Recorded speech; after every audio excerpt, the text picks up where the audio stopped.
દાહોદ હવામાન વિભાગની આગાહીને પગલે દાહોદ જિલ્લા વહીવટી તંત્ર એલર્ટ. હવામાન વિભાગની આગાહીને પગલે દાહોદ જિલ્લા વહીવટ તંત્ર એલર્ટ મોડમાં આવી ગયું છે.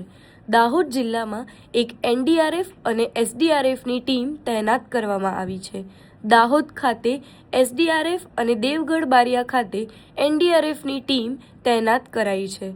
વરસાદને પગલે કોઈ પણ પરિસ્થિતિને પહોંચી વળવા તંત્ર સજ્જ બન્યું છે. દાહોદ જિલ્લામાં ભારેથી અતિ ભારે વરસાદના પગલે મળેલ સૂચના અંદર એસડીઆરએફની એક ટીમ દાહોદ ખાતે અને એનડીઆરએફની એક ટીમ દેવગઢ બારિયા ખાતે 24 કલાક સ્ટેન્ડ બાય રાખવામાં આવેલ છે. કોઈ પણ પ્રકારની પૂર યા કોઈ પણ પ્રકારની હોનાર થાય તે માટે અમે 24 કલાક સ્ટેન્ડ બાય રહેલ છે અને આગળનો કોઈ પણ પ્રકારનો હુકમ મળે અમે હુકમનો અમલ કરવા માટે તૈયાર છીએ.